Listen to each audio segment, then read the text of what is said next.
नमस्कार, जय साईं राम। मैं ब्रिजमोहन सूरी, मोटिवेशनल स्पीकर, साईं ग्रंथ राइटर, रेड बुक एक्सपर्ट, स्वागत कर रहा हूं आपका आपके इस चैनल में। आज मैं आपके लिए लेकर हाजिर हूं एक नया विषय। आज हम चर्चा करेंगे एक नए विषय पर। तो आइए आज का वीडियो शुरू करते हैं।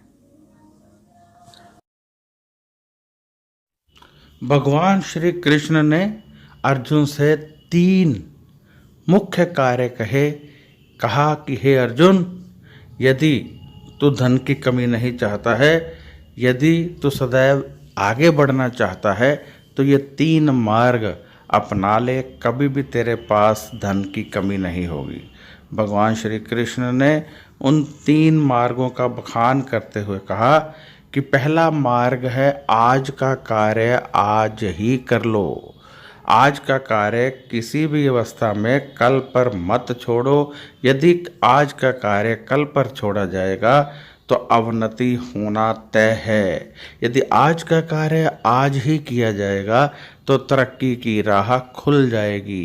कोई वजह नहीं रहेगी कि तुम आगे ना बढ़ो। भगवान श्री कृष्ण के इस मार्ग के अनुसार यदि हम इसका विश्लेषण करें, यदि हम इसकी चर्चा करें तो बिल्कुल सही है। यदि हम आज का कार्य आज ही करते रहें तो हम तरक्की करते रहेंगे। यदि हम सदैव दिल लगाकर अपना काम समाप्त कर लें तो हम उसी प्रकार होंगे जैसे भगवान हाथ पकड़कर हमें आगे कर रहे हैं। इसलिए कभी भी आज का कार्य कल पर नहीं छोड़ना चाहिए। जब हम आज का कार्य कल पर छोड़ते हैं तो हम पीछे की ओर जाते हैं, परंतु हम जब आज का कार्य आज ही कर लेते हैं तो हम तरक्की की ओर जाते हैं। फिर हम नया कार्य पकड़ने की ओर सोचने लगते हैं। हमारे ग्रंथ कहते हैं या फिर मोटिवेशन जितनी भी वीडियो हैं आप उनमें देखेंगे कि यदि आप आज का कार्य आज कर लेते हैं तो आप एक तरह से फ्री हो जाते हैं, और जब आप फ्री हो जाते हैं तो फिर आप तरक्की करने की बाबत सोचने लगते हैं। यदि आपने आज का कार्य नहीं किया तो आप उसी को समाप्त करने के बारे में सोचते रहेंगे, परेशान होते रहेंगे।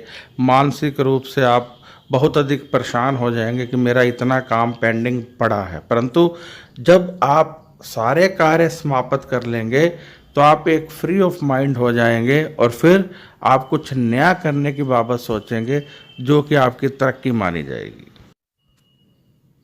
भगवान श्री कृष्ण ने जो दूसरा कार्य कहा, उन्होंने कहा अर्जुन, यदि जिंदगी में आगे बढ़ना है, यदि तरक्की करनी है तो फिर तू धर्मार्थ में भी धन लगा सकता है। जैसे लोग अपना धन बैंकों में जमा करते हैं, उसी प्रकार लोग भगवान श्री कृष्ण के कहे अनुसार धर्म पर भी अपना धन लगा सकते हैं। यानी यदि दान पुण्य किया जाता है, यानी यदि धर्म के नाम पर धन खर्च किया जाता है, तो भगवान श्री कृष्ण ने कहा कि जो धर्मार्थ पर धन खर्च करता है मैं 10 गुना उसे वापस करता हूँ। यानी यदि अमीर होना चाहते हैं, यदि आप एक अकाउंट उस भगवान के घर में भी खोलना चाहते हैं तो आप दान पुण्य करेंगे तो आपको 10 गुना धन उस परमात्मा के घर से वापस मिलेगा। कहने का अर्थ ये है कि आपने किसी गरीब की मदद की, आपने उस पर 1000 रुपये खर्च कर दिया तो परमात्मा के घर से 10,000 रुपये का फ़ायदा आपको मिलना तय हो गया।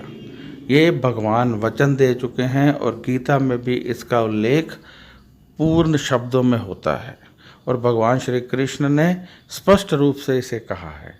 तो इसका अर्थ ये हुआ कि यदि हम गरीबों की मदद करें, यदि हम गरीबों पर दया करें, यदि हम किसी का इलाज करवा देते हैं, यदि हम किसी के घर में राशन डाल देते हैं, कोई भूखा है उसको भोजन दे देते हैं, तो इसका 10 गुना हमें प्राप्त होगा। भगवान ने कहा जो मेरी भक्ति में एक पल भी कष्ट उठाता है, यानी पाठ पूजा करते हुए आपने एक पल भी यदि कष्ट उठाया है तो प्रभु कहते हैं मैं 10 गुना वापस किया करता हूँ, उसको 10 गुना सुख दिया करता हूँ। इस पर हम चर्चा करें तो ये बहुत बड़ा विषय है, इसलिए इसको यहीं पर इतना ही कहकर मैं तीसरे मार्ग पर जाना चाहता हूँ, जो भगवान श्री कृष्ण ने अमीर बनने का तीसरा मार्ग बताया, मैं उस पर चर्चा करना चाहता हूँ। भगवान ने कहा, अर्जुन, अपनी योग्यता पहचान कर यदि कार्य किया जाए, ये सोचते हुए कि कोई भी कार्य छोटा नहीं होता है, यदि अपनी योग्यता के अनुसार किसी भी कार्य को छोटा बड़ा ना मानते हुए कर लिया जाए तो कभी भी आर्थिक तंगी नहीं आ सकती है। भगवान कहते हैं कि सभी कार्य बड़े होते हैं, और जब हम अपनी योग्यता के अनुसार कार्य नहीं करते हैं तो हम उतनी तरक्की नहीं करते हैं। एक व्यक्ति को कार्य तो कोई और आता है, परंतु उसे छोटा मानकर वह कोई और कार्य किए जा रहा है जिसमें उसकी योग्यता नहीं है।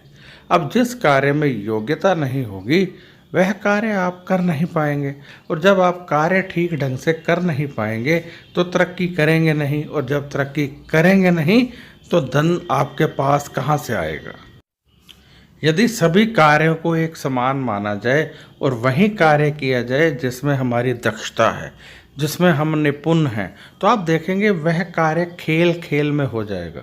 यानी जो कार्य हम बहुत अच्छी तरह से जानते हैं, हमें वह कार्य करना एक खेल लगेगा, हम बहुत प्रेम पूर्वक उस कार्य को कर लेंगे।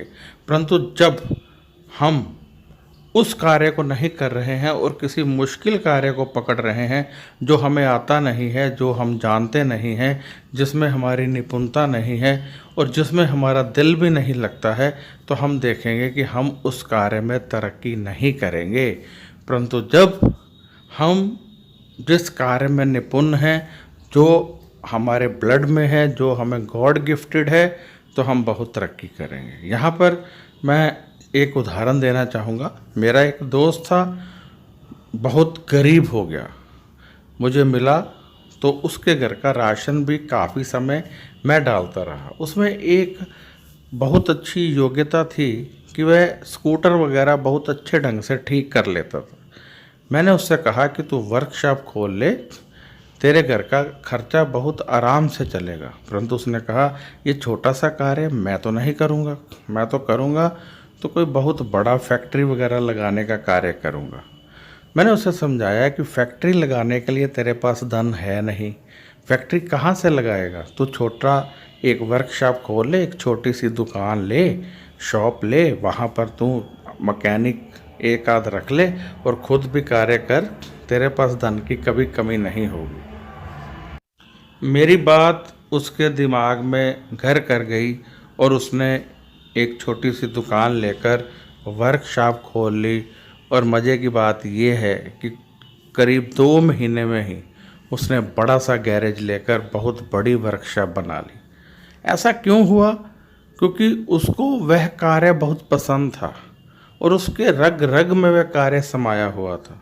वह उसे खेल खेल में करने लगा, और जब हम कोई कार्य खेल खेल में करते हैं तो उसमें हमें बहुत सारी तरक्की मिलती है, और वह व्यक्ति बहुत अधिक तरक्की करके, अब जब लोगों को उनका कार्य समय पर मिलने लगा, जब लोगों को उनका कार्य सही सही ढंग से होकर मिलने लगा, तो लोगों को वह वर्कशॉप बहुत पसंद आई और सभी उस ओर मुँह करने लगे। जब लोग आपके पास आने लगेंगे, जब आपका कार्य पूरे तरीके से होने लगेगा, तो आपको अमीर होने से कोई नहीं रोक सकता है। यानी हमने आज ये जाना कि हम यदि 3 बातों पर अमल कर लें, 3 मार्ग अपना लें। सबसे पहला कि हमने अपना कार्य आज का आज करना है, कल पर नहीं छोड़ना है, क्योंकि यदि कल पर कार्य छोड़ा जाएगा तो उसको समाप्त करने की चिंता में ही हम बैठे रहेंगे, हम कुछ नया करने की बाबत नहीं सोच पाएंगे। और जब हम कुछ नया करने की बाबत नहीं सोचते हैं तो हमारी तरक्की रुक जाती है। इसी प्रकार दूसरा कार्य कि हम धर्म पर चलते हुए यदि अपना धन कुछ खर्च करेंगे तो हमारे धन को पवित्र माना जाएगा, हमारा धन पवित्र हो जाएगा और हमारे पास धन की कमी नहीं रहेगी, और परमात्मा के घर से भी 10 गुना होकर वह धन वापस आएगा। तीसरा कि जो कार्य सबसे पसंद है हमें वो कार्य करना चाहिए। जो कार्य हमें आता है, जिसमें हम निपुण हैं, जब हम उस कार्य को करते हैं तो हमारी तरक्की को कोई नहीं रोक सकता है। हम निरंतर आगे बढ़ते जाते हैं और हम बहुत आगे निकल जाते हैं।